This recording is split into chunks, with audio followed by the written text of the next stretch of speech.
Di sholat itu kalau dikerjakan bisa berdampak pada percepatan terkabulnya doa. Minta apapun dijawab sepanjang maslahat. Makanya nanti untuk umat Nabi Muhammad, jangan tunggu panggilan sholatnya adalah panggilan langsung dari Allah. Minta, punya masalah apa? Aku selesaikan, kata Allah. Di sholat itu bukan main-main, bukan beban, bukan sekedar kewajiban, tapi kewajiban yang dipaksa untuk membahagiakan kita. Kalau Allah nggak sayang, nggak akan disuruh sholat. Pak, Bu, itu panggilan sholat. Perhatikan panggilan pertamanya, Al-Baqarah ayat 45. Wasta'inu bis sabri wassalah. Kata Allah, hei hambaku, kalau engkau punya masalah, sabar dulu, terima.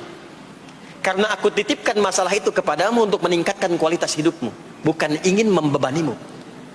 Dan tidak mungkin aku uji engkau dengan masalah itu kecuali engkau mampu mengatasinya.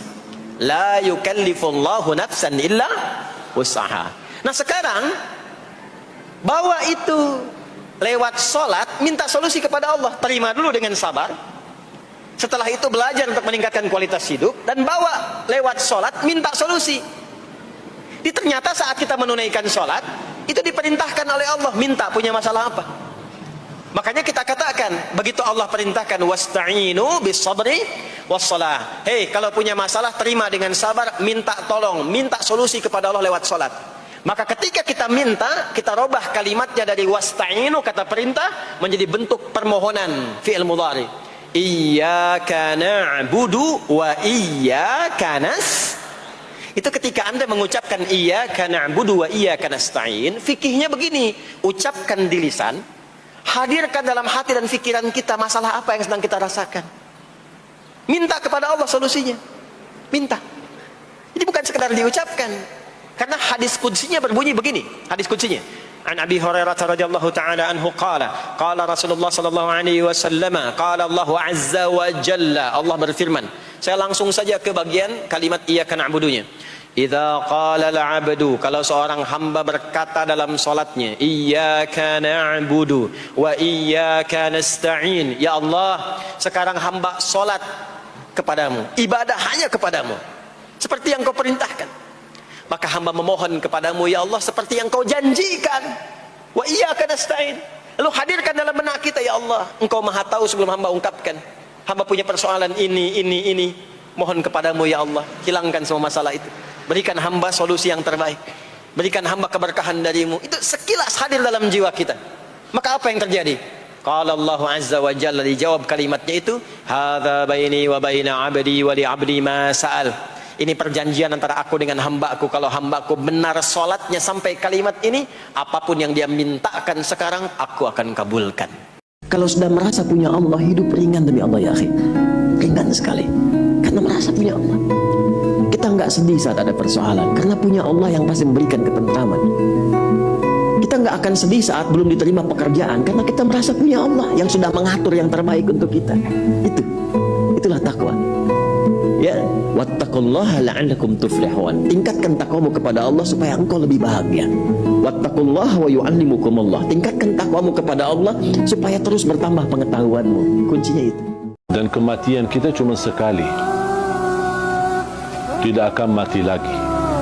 Kalau sudah meninggal dunia dan kita pisah dari dunia menuju ke akhirat melalui proses di alam barzakh, kuburan kita menghadap mungkar nakir kita, kemudian bisa kuburan kita menjadi taman dari taman surga, bisa jadi lubang dari lubang neraka. Dan yakini kehidupan kita nanti di alam kubur jauh lebih panjang daripada hidup kita di dunia. Ada orang di bawah kuburannya masing-masing itu sudah ratusan tahun, padahal usia mereka ada yang masih muda, bahkan ada yang masih bayi.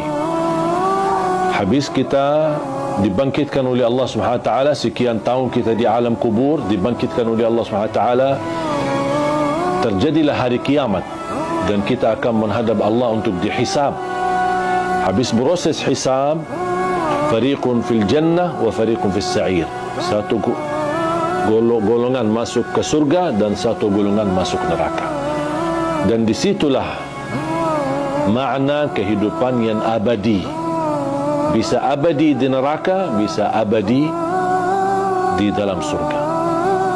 Kita sebagai orang beriman sudah dijaminkan kita tidak akan dikekalkan. Bagi orang yang berdosa dan bermaksiat tidak akan dikekalkan di neraka Jahannam selama dia membawa kalimat la ilaha illallah. Man qala la ilaha illallah khalisan min qalbi harramahu Allahu 'alan nar.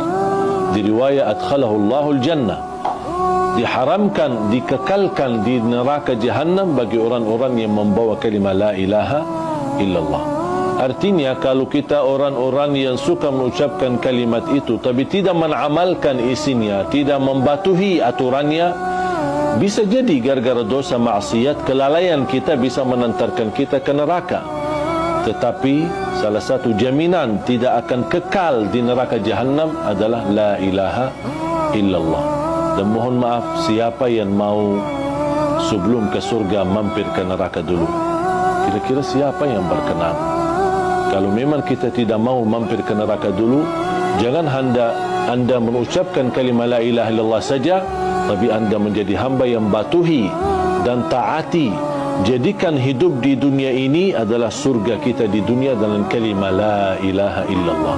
Itulah dengan kalimat la ilaha illallah, dengan kita mempunyai syarat-syaratnya, mengamalkan isinya, membatuhi dan mengikuti aturannya, kita akan diselamatkan oleh Allah SWT dan akan kita bahagia dalam kehidupan kita di dunia yang sementara dan juga akan bahagia selama-lamanya nanti di akhirat.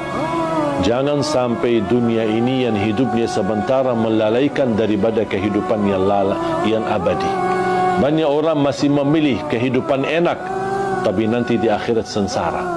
Jadikan hidupan di dunia ini, walaupun anda hadapi susah, tantangan, tak apa-apa, semua bakal berlalu.